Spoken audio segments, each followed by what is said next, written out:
जहेज जैसी लानत वाली चीज समाज के अंदर आकर गरीब बच्चों की नींदों को उड़ा रखा है। गरीब बच्ची की मां और बाप के नींदों को उड़ा रखा है। रात को बाप का नींद उड़ गया है, रात को नींद नहीं आती, मां को चैन नहीं है कि मेरी बच्ची की शादी करने के लिए इंतजामात नहीं है। वजह यह है कि आज जो जहेज जैसी लानत वाली चीज समाज के अंदर फैली हुई है, उस जहेज जैसी लानत वाली चीज को जो मांगने के लिए आएगा, मैं उसको कैसे पूरा करूंगा। यही वजह है कि आज कहीं फातिमा नामी, कहीं रुकैया नामी, कहीं उम्मे कुलसूम नामी बच्चियां अपने आप को आत्महत्या कर रही है, अपने आप को फांसी के फंदों पर लगाकर अपने आप को जा बहक कर रही है। वजह यह है कि उसके बाप के पास इतना रकम नहीं है कि किसी भीख मांगने वाले कि उसको भीख अदा कर सके और अपनी बेटी के हाथों पर मेहंदी रचा सके। मैं तो कहता हूं वो नेशनल भिखारी है, नेशनल भिखारी। एक भिखारी होता है कि फटा पुराना पहन कर आता है और टूटी फूटी गाड़ी में बैठ कर आता है, या पैदल आता है, या साइकिल पर आता है। लेकिन आज इंटरनेशनल भिखारी वो चार चक्के में आकर आपके दरवाजे पर आता है और वो अपनी जमीन को बेचता है और इसी तरीके से अपनी बेटा का बोली लगाता है, अपना बेटा का।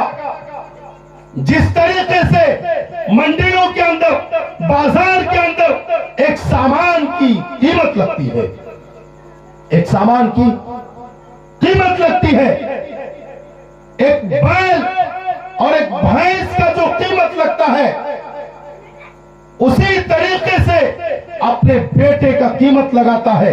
2.5 लाख, 3 लाख, 2 लाख, 1 लाख एक अपाची चाहिए, एक बुलेट चाहिए, या एक सुपर स्प्लेंडर चाहिए। जहेज के नाम पर सुन लो रकम लेने वालों, कल कयामत के रोज पता चल जाएगा कि जहेज क्या चीज है। सूद खाना क्या है? सूद खाना हराम है, जुआ खेलना हराम है, सुअर खाना हराम है, शराब पीना हराम है। जहेज खाना जायज है।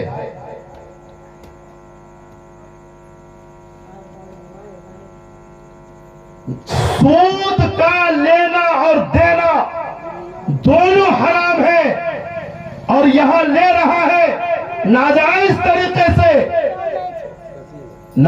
तरीके से लड़की के बाप के गले को दबा करके, उसके सर पर चढ़ करके कि हमें इतना चाहिए तो हम निकाह करेंगे, नहीं तो हम निकाह नहीं करेंगे। अभी हाल में लड़की का रिश्ता तय हुआ, लड़की के जानिब से कहा गया कि गाड़ी दे देंगे। रिश्ता तय हो गया, कुछ रकम भी लिया, लेकिन जब शोरूम पहुंचा गाड़ी कसाने के लिए, तो वहां लड़का क्या कहने लगा कि हमको ये गाड़ी नहीं, ये गाड़ी चाहिए, हमको पल्सर चाहिए। लड़की का बाप पैसा लेकर गया था सुपर स्प्लेंडर का, और होने वाला दामाद वो फरमाइश कर रहा है कि हमें क्या चाहिए, वही अपाची चाहिए। जब तक आप अपाची नहीं देंगे तब तक रिश्ता कायम नहीं होगा, शादी नहीं होगी, बारात नहीं जाएगी। लड़की का बाप बेचारा मजबूर होकर लड़के के मांग को पूरा किया और उसके बाद फिर शादी हो गई।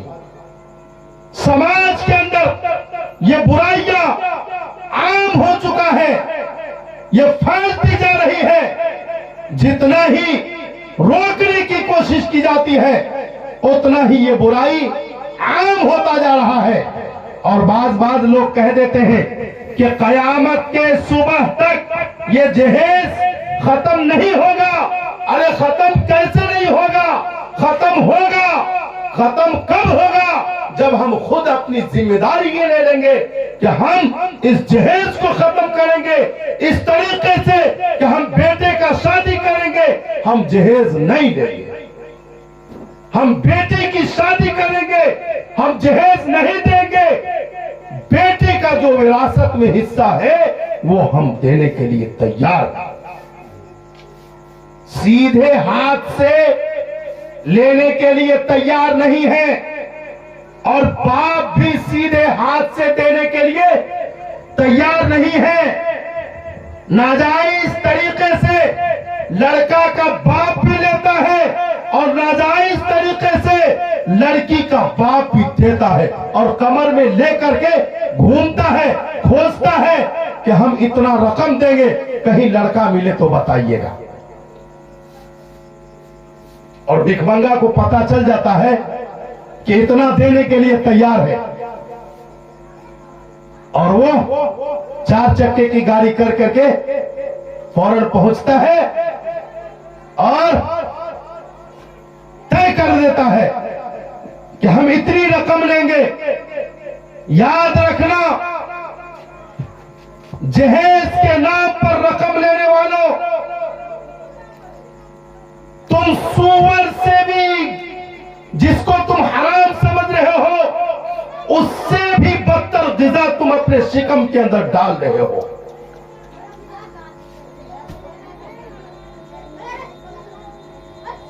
आज जहेज ने बहुत से ऐसी घरों को उजाड़ कर रख दिया, बर्बाद कर रख दिया कि एक बाप की औकात नहीं थी कि अपने होने वाले दामाद को स्कूटर दे सके, लेकिन बेटी का रिश्ता करना था। बाप ने यह कह दिया कि हम होगा तो इंशाअल्लाह स्कूटर दे देंगे। लड़की की शादी हो गई, दुल्हन घर चली गई, चंद दिन गुजरा है, चंद अय्याम गुजरा है, बेटी को अब कोस रहा है, अब कह रहा है कि बाप से स्कूटरी मांगो। अब स्कूटरी नहीं दे रहा है, बेचारे को है ही नहीं जो देगा। अब बेटी को क्या करेगा? फांसी के फंदे पर लटका दिया जा रहा है। पेट्रोल छिड़क कर नजरे आतिश कर दी जा रही है, फांसी के फंदों पर चढ़ाकर उसके गले को घोंट दिया जा रहा है। यही वजह है कि आज किसी घर के अंदर अगर बच्ची जन्म लेती है तो पूरे खानदान का सर नीचा हो जाता है। जैसे दौरे जाहिलियत में किसी घर के अंदर अगर बच्ची जन्म लेती थी तो हर घर के अंदर मातम हर खानदान वाले कोसते थे, उसी तरीके से आज हमारे समाज के अंदर, हमारे माशरे के अंदर अगर किसी मां के पेट से बेटी जन्म लेता है तो उस बेटी की जन्म लेने के बाद उस बहू को गिरी निगाह से देखा जाता है। चाहे वो मुसलमान समाज के लोग हो, चाहे वो हिंदू भाई के समाज के लोग हो, हर घर का हाल ये हो चुका है कि बेटी के जन्म लेते ही हर कोई उस बहू को कोसता है कि फिर बेटी जन्म दे दिया। अरे बेटी और बेटा किसके हाथ में है? वो तो कुदरत वाले के हाथ में है कि पेट के अंदर बेटी देगा या बेटा देगा। एक मां बच्ची जनेगी या बच्चा जनेगा, वो तो कुदरत, वो तो करिश्मा उस खुदाए पाक रब्बे जुल जलाल के अंदर है। किसी मर्द के अंदर या किसी बीवी के अंदर या किसी बेटी के अंदर ये ताकत नहीं है कि वो बेटा जन्म दे। अरे ताकत तो वो रब्बे कायनात के अंदर है कि किसी माँ के पेट के अंदर बेटा देता है, किसी माँ के पेट के अंदर बेटी देता है। हजरत आयशा सिद्दीका रज़ी अल्लाह तआला अन्हा एक लड़के को देखकर, यानी हुजूर पुरनूर जनाब मोहम्मद रसूलुल्लाह सल्लल्लाहु अलैहि वसल्लम एक लड़के को हाथ पकड़ कर लाया और बहुत हसीन खूबसूरत था।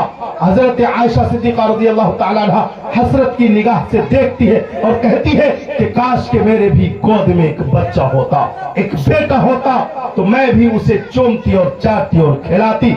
हुजूर पाक जनाब मोहम्मद रसूलुल्लाह सल्लल्लाहु अलैहि वसल्लम की निगाह हजरत आयशा पर पड़ी। हुजूर ने फरमाया कि आयशा, बेटा देना तो अल्लाह का काम है,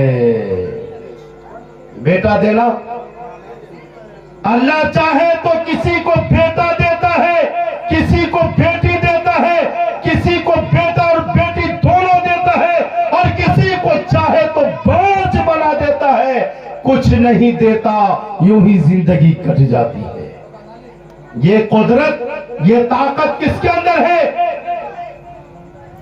बेटे के अंदर नहीं, बाप के अंदर नहीं, मां के अंदर नहीं, ये ताकत तो अल्लाह के अंदर है। और ये सब समाज के अंदर क्यों फैला हुआ है? यही जहेज। एक गरीब घर की खातून है, गरीब घर की बच्ची है, वो अपने माँ के दहलेज पर, अपने बाप के दहलेज पर सुबह से लेकर शाम तक आंसू बहाती है और अपने आप को कोसती है, काश के मेरे भी बाप के पास पैसा होता, मेरी भी माँ के पास पैसा होता, तो मेरे भी हाथ में आज मेहंदी रचती और अच्छा दूल्हा मिलता। क्यों? कि मेरे बाप के पास भी रकम होता, पैसा होता, दौलत होता, सरोवत होता, तो एक दूल्हा को खरीद लाता। अरे जिस तरीके से बाजार के अंदर सामान बिकता है, सामान की बोली लगती है, उसी तरीके से आज जहेज के नाम पर एक बाप अपने बेटे को बेचता है और उस जहेज की रकम को लेकर कहां खर्च करता है? डीजे पर। कहां खर्च करता है? उस बेटे के वलीमे पर। और याद रखना, जहेज की रकम लेना और देना दोनों हराम है, और जहेज की रकम को लेकर वो खूब वलीमा खिला रहा है। बताओ, मैं तो मुफ्ती नहीं हूं, जाकर मुफ्तियाने किराम से फतवा ले लेना कि उसका खाना और खिलाना कैसा है, खाना और खिलाना कैसा है। खुद फतवा दे देंगे कि खाना सही है या नहीं है। आज जहेज की रकम को लेकर अपने जेब को भरने वालों, याद रखना, तुम अपने बेटे के लिए जहेज ले रहे हो। अरे बेटा को तो जो मिलना था वो मिल गया, लेकिन तुम्हें क्या मिलेगा? कल कयामत के रोज घिसट करके जहन्नम के आग में फेंक दिए जाओगे और तुझसे हिसाब लिया जाएगा कि एक गरीब के गले पर चढ़कर तूने इतना रकम अपने बेटे के नाम पर वसूला था, उस रकम को तुम देखो, तुम्हारे लिए असदहा बना दिया गया है, तुम्हारे लिए सांप बना दिया गया है। इसलिए आज ये अहद करो कि इंशाअल्लाह समाज से जहेज जैसी लानत वाली चीज को खत्म करेंगे और किसी बेटी के हत्या होने से उसकी जान को बचाएंगे इंशाअल्लाह। कौन कौन जहेज लेंगे? हाथ उठाइएगा। नहीं लेंगे? लेंगे। किस तरह लेंगे? हम जहेज नहीं मांग रहे हैं, हम जहेज नहीं मांग रहे हैं, लेकिन लड़के की फरमाइश है कि हमको बुलेट चाहिए, हमको अपाची चाहिए। अरे तुम्हारे अंदर ये ताकत नहीं है क्या? तुमको अल्लाह ने कुव्वत नहीं दिया है क्या? तुमको अल्लाह ने सलाहियत नहीं दी है कि तुम अपने कुव्वत बाजू से कमाकर एक अपाची खरीद लो, एक बुलेट खरीद लो, एक कार खरीद लो, एक गोदरेज और फ्रिज और वॉशिंग मशीन खरीद लो। अरे हक तो बेटी का था, बाप वाले बेटे वाले के ऊपर कि बेटी वाले को उसका हक दिया जाए, लेकिन यहां उल्टा हो गया। महर कोई अदा करता है, महर कोई अदा करता है। आहा